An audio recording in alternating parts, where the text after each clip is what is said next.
You've been all following us before Vested Summit begins, and what we have been announcing that we are very interested in the underdogs, in highlighting the underdogs. And what we wanted to do is basically bring in the next Elon Musk from the emerging market. So this is what we believe in, and I think I want to introduce you to the next Elon Musk. Maybe not. Give it up. Samar is very, very humble to actually admit this kind of, let's say, flattered comment. But I believe so much that she has done an amazing job at this young age. Samar is a 25-year-old aerospace engineer. And what she has done so far is win the heart of Elon Musk himself. Do you want to tell us more about this? Yes. Give her a clap. It's really simple. Let me tell you a brief story about it. يعني أنا بحب aerospace من وأنا صغيرة. Since I've been like a young, yes. I just forgot that it's in English. So I have always been like fond of aerospace engineering since I was at school, and then I decided to go to aerospace engineering just because I was lucky to live next to the only department for aerospace engineering in Egypt. So that's in Cairo University. So I actually did it, and I went to the school, and then I started working on research because this is the thing that I wanted to do. I was mainly obsessed by rockets, like rocket science. So I started working on research programs in the UK and in Germany related to deep space missions, design of engines, the rockets, and that was my thing. And then on my first year, SpaceX announced something called Hyperloop. And at that time, when you search like what is Hyperloop, you actually get 0 results. It's just like no results. So at that time, all what we knew so far is that Elon Musk is obsessed by a new transportation system called the Hyperloop, which is mainly consisting of a capsule that runs in a tube very fast at super speeds to take you like from, let's say, from Los Angeles to San Francisco in 30 minutes. That's the only thing we knew about it. And they were like, and the opposed speed in trains, like, to trains, for example. Yeah, Hala. like compared to train, that would take 7 hours. So you can imagine the difference in speed. And but at that time, we were obsessed by SpaceX, like same as all aerospace mechanical engineers. So we decided to go for it and design our own Hyperloop, which we didn't know what the Hyperloop was at that time. And none actually of the students knew. So, but what we didn't know is all the students from all over the world, like from all the countries that you can imagine, Germany, England, Netherlands, Japan, China, Moscow, France, Italy, but none of the Middle East or Africa region countries. So we didn't know that at that time, but we applied anyway, and we started designing the Hyperloop. So everything started from scratch. You're designing like a new transportation system, or it should be very fast and should simulate the ideas that Elon Musk had in mind.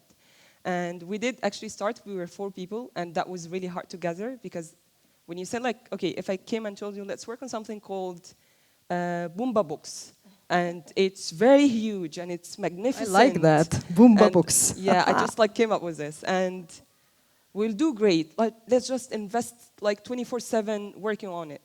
Would you be convinced? Like, absolutely not.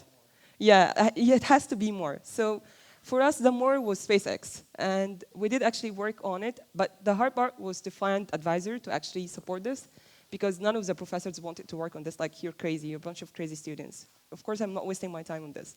And then we decided to start designing, and then we were accepted from the initial filtration process, and we started going through filtration process. And then we ended up being in the finalist. So, wow, yeah. Let's give her a hand of applause. Yeah. But tell us more about what is the Hyperloop in the first place, like in very, very simple words. We can show the video. You wanted to show a video for the people, so that everyone who doesn't know what that is, we can have a look. So you can imagine a capsule running inside a tube, and then you arrive at your station. Same as like with airplanes, but as simple as a train. You just like go board, go in, travel, and go out. There will be no traffic jams? No traffic. That's the main aim of creating a new transportation system, is to simulate the air transportation on ground. So imagine you have arrived, your capsule is being exchanged to the other route for the departure. All what you will see in the video now is solutions for the Hyperloop itself as a system, how to create an easy, flexible, and smart system for the transportation. But of course, this is not the final of how the Hyperloop would be, because it's still under construction. It will require years of research to build such a system. But what the message we're trying to deliver here is to be part of the innovation once it starts. The opportunities that you have when you start something from scratch. And since we're talking about emerging market, this is the only way to prove yourself. So the reason why we were able to have our innovation award at SpaceX is that because at the first beginning of it, it was only design. So all the engineering students in Egypt, they know that for a fact, is that in design phase, you're such an innovative person. You can add value. You can actually win. But when it starts to actual resources of manufacturing, finance, technical advisory, and technical support, then you start to take a step back because I can't do this.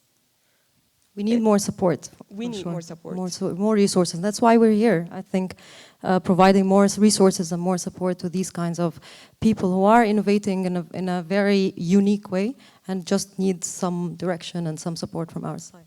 Exactly. For me, I was lucky, to be honest. I was lucky to get the attention of those who would support such innovative ideas. At SpaceX One, when we did the first competition, we got the Innovation Award, and I was the only one able for my team to travel. So it was really funny. You can imagine. We'll do a small simulation of how it was, because I love sharing this story. So you can imagine you're at SpaceX Hyperloop competition. All the countries are there. Teams are like 20 people, 100 people around. And it's me. Like, I came from Cairo University. That's me, representing my 4 members team. And so I had a booth, like, at the end of the row, near to the toilets. And, like, there were the Egyptian team out there. Maybe they won't come anyway. So when I showed up, people started like, oh, there is a girl from the Cairo University team.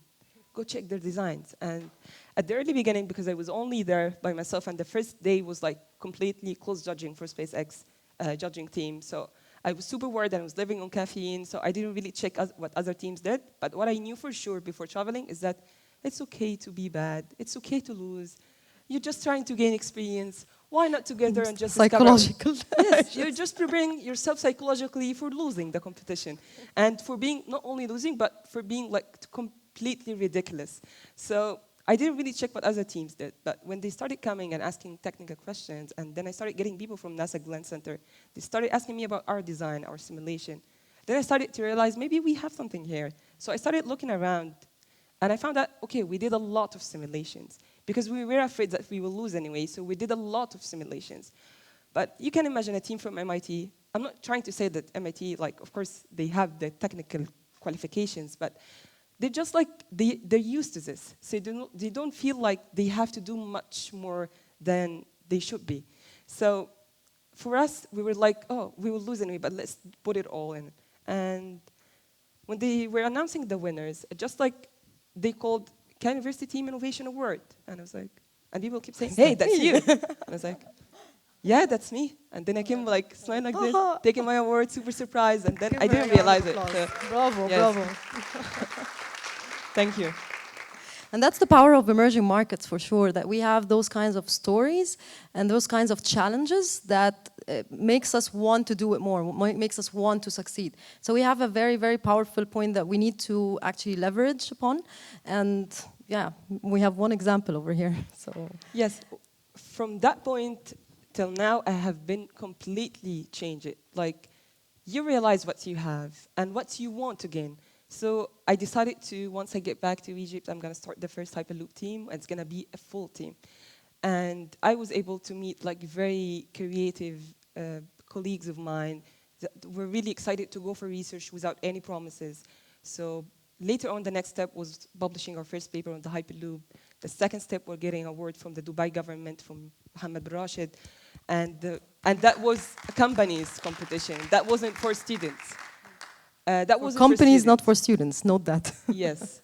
And the next phase was actually starting to build our first passenger prototype that would be the first Hyperloop prototype in the Middle East. And of course, I had no idea how we're gonna manufacture it because like most of the materials are not here, but we did it. We got the support of the military production, we got support of the Sypron solution, the company, we got support of so many people. Just like people just showed up, like you go do it. And then we managed to be one of the finalists again to go to the 1 mile track in SpaceX headquarters. So for me, it was like, oh, I'm going to SpaceX again. It's okay, let's do it. So it's just like, It's normal. it becomes part of you. It becomes part of you, just doing all you can, putting all your efforts in it, and the results just show up. They show up anyway. So yes. But can you tell them the secret that Elon Musk told you? Yeah, I was one of their favorite competitors. So it's really, yeah.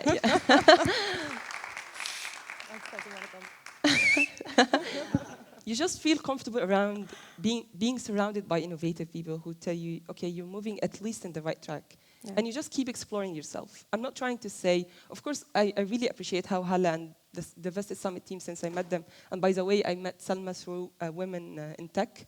So it just like, it feels so good to feel supported, but after all, you're trying to explore yourself and what you can add to the community. So you will keep exploring, it will never end, but you can't stop, you just can't stop. Yes, we lack a lot of resources, yes, we need a lot of help, but you can find it once you seek it, and you just show people that you can do it. So that's what I'm doing now, and that's why, should I share the news now? Yes, yes. And that's why I came from Dubai now, just signed an MOU with the Dubai government to launch the first Hyperloop program in the UAE. And that was a huge step for me. Like, now we can cooperate with the government. Wow. Yes. I'm proud to say, like, I haven't graduated yet, so I'm being a student who's launching an educated program for students. So, yes, she's I'm 25, but yeah, I'm old, but I'm still young. So yes, you feel like you're doing something. Of course, there are so many bad times, but you just like feel comfortable around doing what you love the most, which is adding value to the community by your own way of being innovative. So the reason why I came here actually is to share this. I'm not like, maybe I'm not the most successful story that you will see. Humble, I'm telling you, she's humble. No, I'm sure that there are so many stories in here, but what I'm trying to say is just like feel comfortable around doing what you love the most and put all you can in it, and just the results will come up. This is how it works.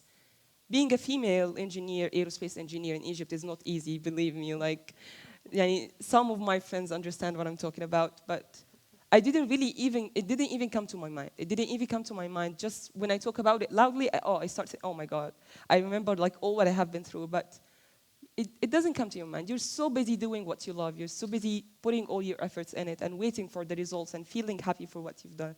That's what you should do. She pinpointed a very important factor in whatever you do in your life is passion. If you feel the love and the passion in whatever you're doing, the results will come, and people will start being attracted to whatever you're doing, and that's what you get the support and you get the resources that you need to make it even better and work and succeed. So yes, passion. Yes.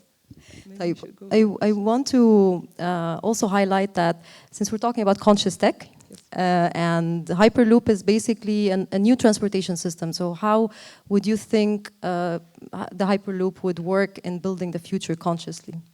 Yes, the reason why I was so obsessed by rocket science, but the reason why I shifted to the Hyperloop is a brand new transportation system. It's an opportunity for you to build everything from scratch. So for us, we have like a lot of new smart cities that being announced every day, new visions, new interaction, and new understanding of the environment and the user experience and the role of the tech in the human life. That's what you were doing here in the summit, right? So you're building something from scratch. So you get to put your own specs. You're so conscious about the problems that you're facing now, and you're so conscious about the solution you're providing. So this is how you be able to provide a solution that you're totally conscious of all the tech involvement and all the solution you're providing.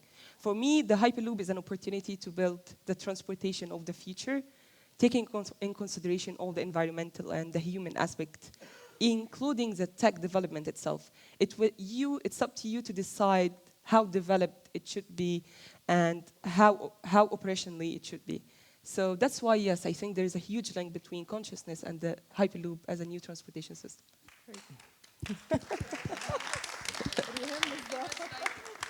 She's kindly telling us you have to. Yes.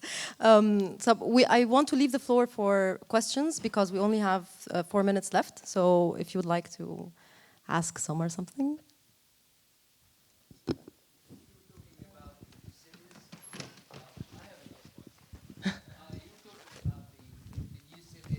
Egypt, and we should use your innovative technologies that you just brought us. We're very proud of you first, before I say anything. Very, very proud. and, but I want to ask another one, and a question to you.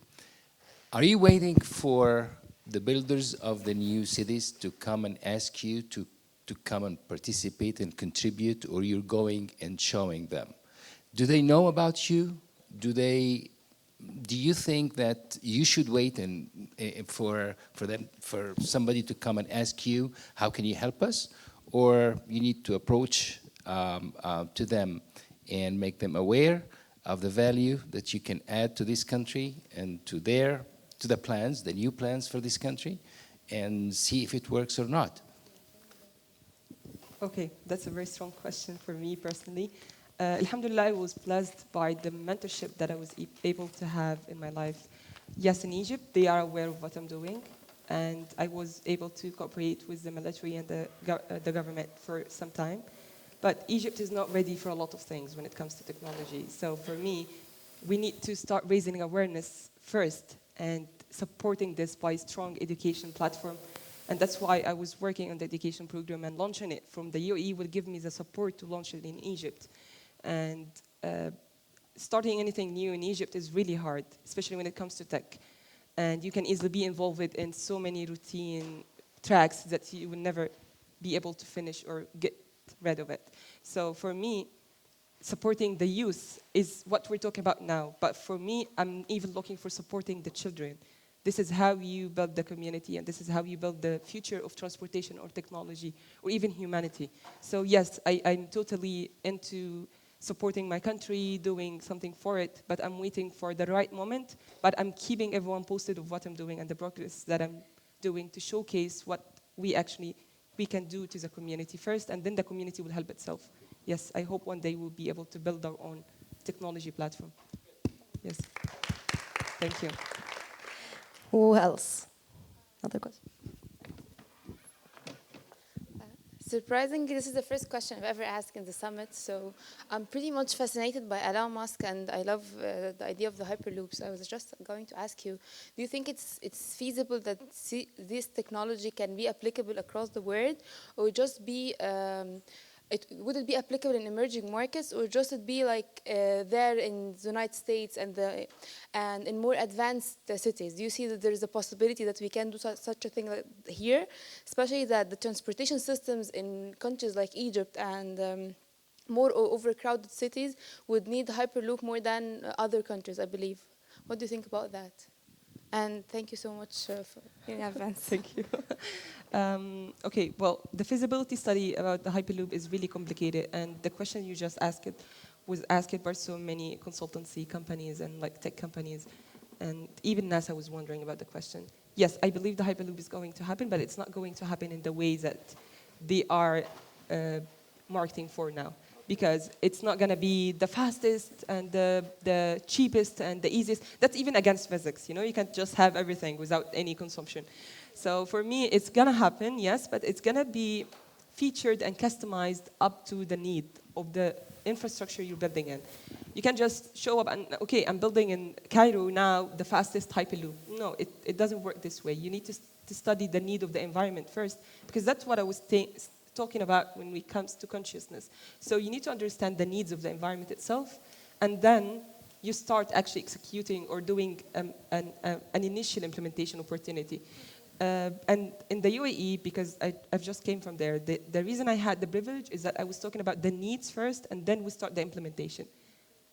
So yes, because the time is out, so I make it short. It's gonna happen, but it's gonna be more customized and more technically approved, and this will happen in the range of 5 to 10 years, to be honest. But it's not gonna happen in the old infrastructure cities. It has to be a new infrastructure system that you start developing from scratch. Yes. Thank you. You're welcome. Thank you, guys. Samar, thank you so much. And I really think you should take the conversation further with her. She's such a brilliant person, such a heartwarming person. Even the 19-year-old Noor, who was just on stage a couple of panels ago, he has to talk to her. I think they're both haven't finished the graduation yet, or haven't finished university yet, and there's exciting stories to tell. Honestly, Thank you, Hala. role models. Thank you, guys. Thank you so much.